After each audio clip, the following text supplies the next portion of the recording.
Okay, well, Soccerex Amsterdam delighted to welcome today Peter Ridsdale, Chief Executive of Preston North End. And Peter, obviously, a very rich history in football administration.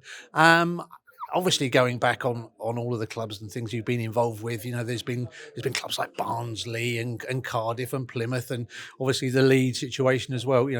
Clubs which had sort of issues and difficulties. But I suppose the real question is there ever a job in football that doesn't have a difficulty or an issue with it? Well, you've mentioned a few clubs there. Let's just put things in context. I was at Leeds for 16 years, and until after I'd gone, there weren't any real issues. I mean, people talk about financial issues, but we were very successful at Leeds, Champions League semi-final, top five of the Premier League every year when I was the chairman. And yes, they got into financial difficulty after I'd left, but partly because they got relegated. And in those days, there were no parachute payments, and clearly I certainly hadn't anticipated they would get relegated, so there were no relegation clauses, but I wasn't there at the time, although a lot of people choose to blame me. I then went to Cardiff, who had challenges when I went in. When I left, they had a new stadium, new training ground. They just lost the playoff final, and they were sold to Vincent Tan, so I don't see that as a financial issue at all. It was a very successful spell. And I've been 14 years at Preston, and again, we've got very good owners, no debt, so everything's fine. The interludes with Barnsley and Plymouth, Barnsley were in administration when I bought it out with Patrick Crine and sold it on to him after we'd got the club in our hands. And at Plymouth, I worked for the administrator, so Plymouth was in administration. And again, we very successfully found a buyer for Plymouth Argyle. So if you look at the spells that I've been involved, the long spells, Leeds 16 years, Cardiff 5, and now 14 at Preston. I'm happy that the period I was there weren't financial issues. If they happen after I left, there's not a lot I can say about that, really. And the two that there were financial issues were already in administration, and I bought them out and found new ownerships. So, look, I haven't done everything right in football, but I've done more things right than some people would allude to. And, of course, I've made mistakes because I'm a human. And yeah, I mean, amen to that, because I think we've all done that. We've all done similar things, haven't we? But I suppose just looking at some of the clubs that I touched on in the interlude there, you don't shy away from a difficult situation, and it appears that you like to get involved in these issues and try and turn clubs around, which is obviously something to be lauded. So what is it about those situations that you must have found attractive, that you felt you could actually make a real proper viable difference? Well, you very rarely get great job opportunities when everything's going well. What you tend to get is challenges and opportunities to help or assist when clubs need the skill sets that you think you've got. I did a number of retail jobs which were sort of turnaround specialist type jobs, or launching companies from scratch like QVC in the UK, which I was its first chief exec and launched it in '93. So I suppose people give you the opportunity if they think that there's a need for the skills you've got. I mean, Leeds, I think, was a very successful spell. 10 years as non-exec and 5 years as chairman. I still think it's probably one of the most successful periods in their history. At Cardiff, yes, it was struggling against relegation from the Championship. Sam Amam approached me, and at that stage, he'd run out of the amount of money he was prepared to put in. So my job was very clear. He wrote me an email which said, 1, save it from going down into the League One. 2, save it from going to administration. 3, build a new stadium. And 4, sell it. And that's what I did. So I think that was job done. And at Preston, we've just had magnificent ownership. Trevor Hemmings had recently bought the club. They'd been relegated to League One when we had a discussion, and he said, get it back into the Championship as soon as you can. We did that in 2015. Keep it in the Championship, which I'm delighted to say, sitting here today, we've managed to do that for the last 10 years. Get promoted if you can, which is a challenge. And at some point, when we tell you, sell it. Sadly, Trevor Hemmings is no longer with us, but his family is. And they've made it clear, and I've made it clear, that if the next owner's sitting out there somewhere, we're happy and willing to talk at any stage. But in the meantime, the family will continue to do the great job they've done by putting in 13 million a year to keep us alive, which is what they do. So I don't know. I'm looking back, and yes, I've had challenges, but as I say, successful companies don't go knocking on the door for the next chief exec, do they?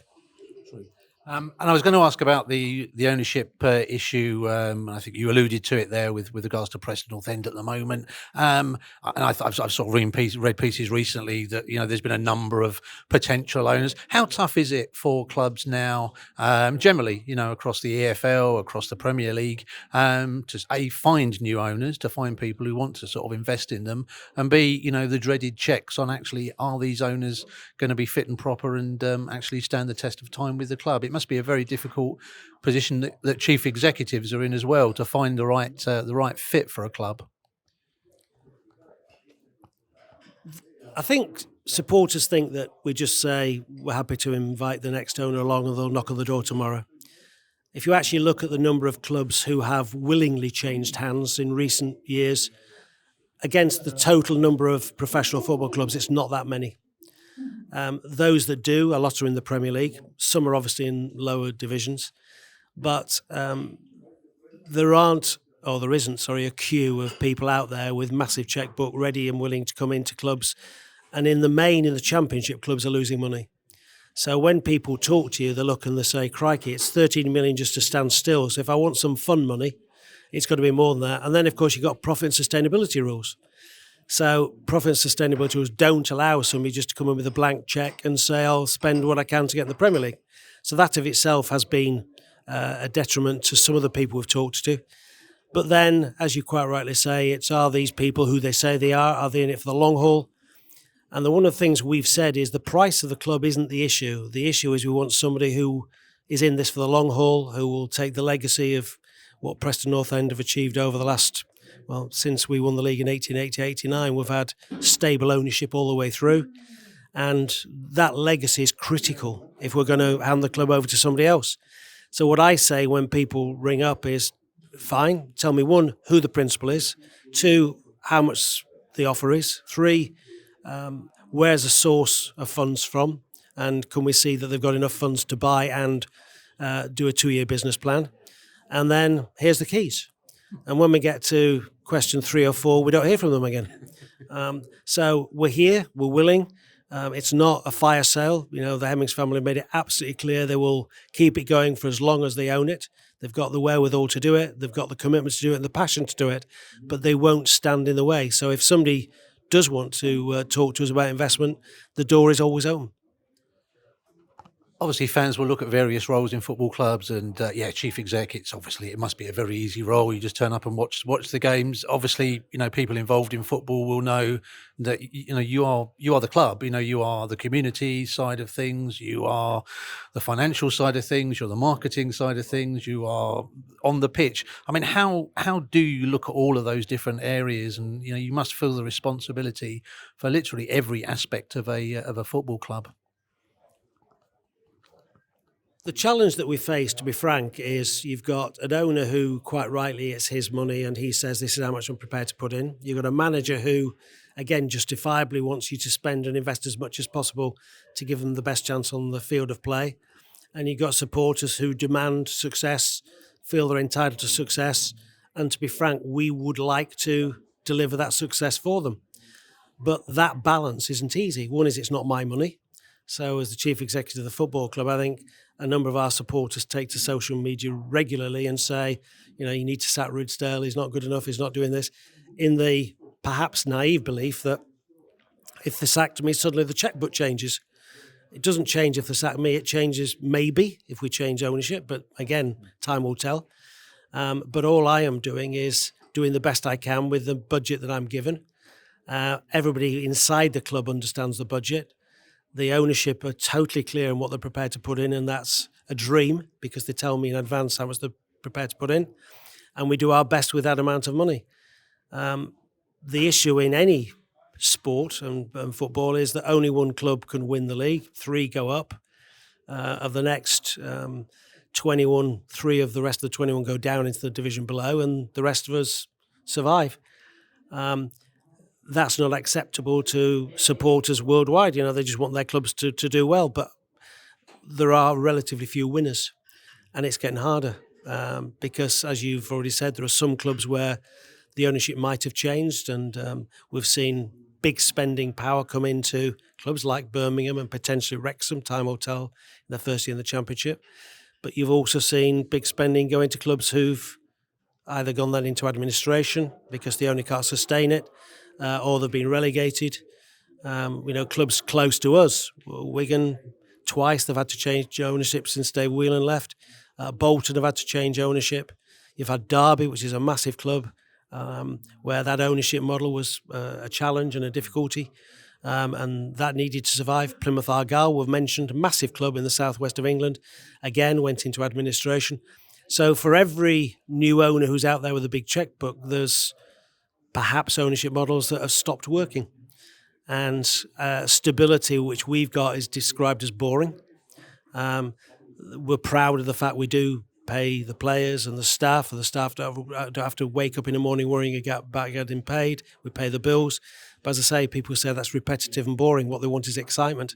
All I can do is the best I can with the money. And all I can do, like today when we've discussed it, is make it absolutely clear that if there is somebody out there that thinks they're ready to take the challenge of ownership and to take the club to the next level, we're here and willing to talk. I want to look forward to the future. Before I do that, just a quick, look into the past. We've obviously just touched upon the Leeds situation. Your book, the United We Fall book, which covered all the aspects, the Rios, the Venables, everything of your sort of tenure there at Leeds. It felt like that was a really cathartic thing for you to do, a really good thing for you to get down in words. What must have been just an extraordinary experience at that club. I decided to write the book because a lot of things have been said about my tenure at Leeds, and some things have been said which relate to after I left, which of course I had no influence on. And I thought it important from a number of points of view to say it as it is, or as I saw it. I don't hide from the fact that mistakes were made because, mistakes are made. You can only make the best decisions at the time based on the information you've had. I also wrote it to correct some of the myths that are out there, which I thought were unfair. And a lot of things have been pointed at me as an individual when I was chair of a board of a company that was listed on the stock exchange with some very heavyweight non-exec directors, all of whom had subscribed to the major decisions. So was it cathartic? Yes, absolutely. Do I regret writing it? No, not at all. If people enjoyed it, I'm delighted. If they didn't enjoy it, disappointed. But I do think it was a rare opportunity to say things that relatively few books about football say, because, it really was the inner workings of a football club and the dealings and the politics and what had gone on. And as I say, they're both, things we did well and things we didn't do as well. People have been very kind to me that have read it and said they've enjoyed it. And if they have, well, then that's great. It's job done, isn't it? Yeah.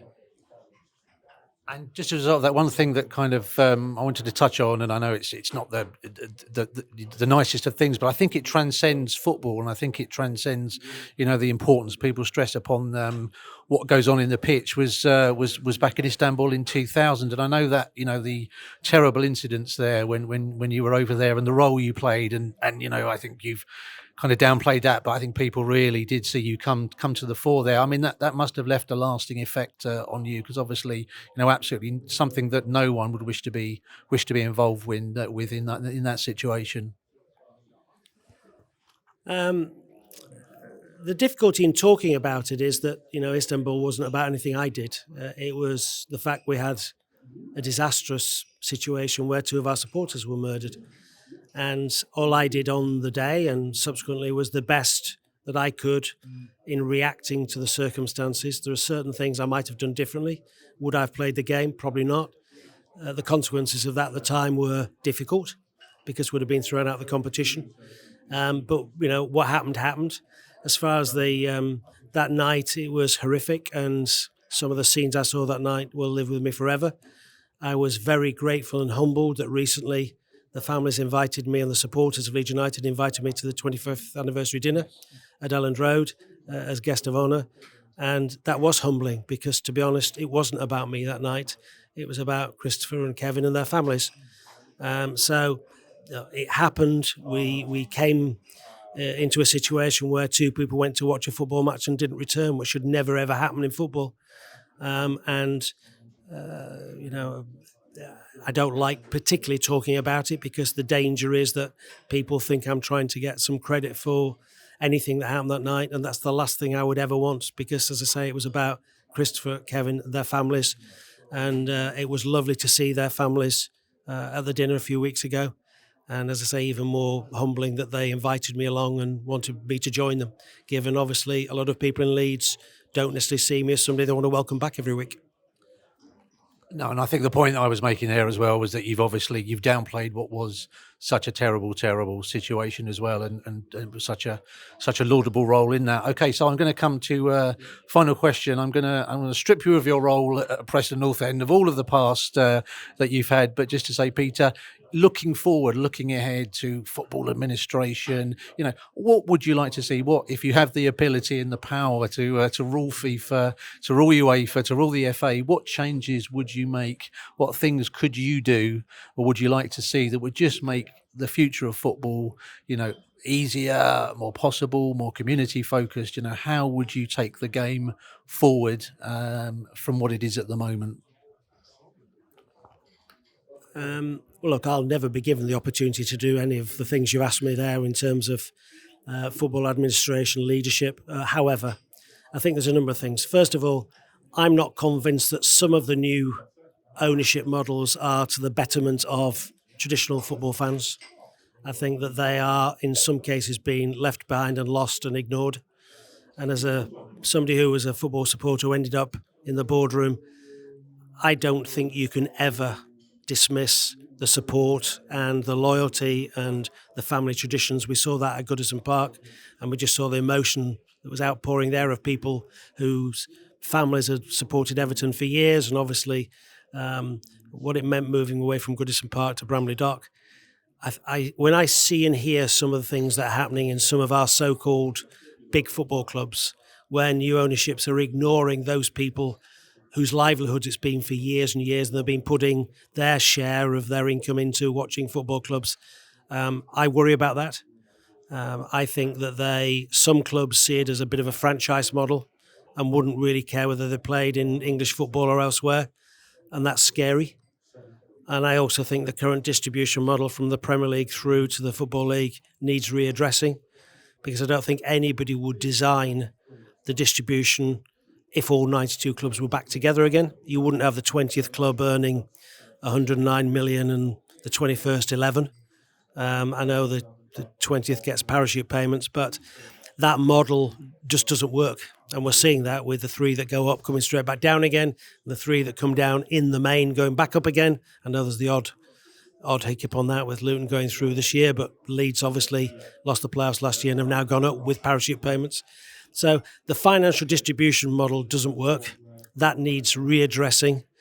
And I also think people shouldn't take their eye off the ball of what's happening with how football fans are being treated by some football clubs. And I think that needs readdressing before it gets out of hand.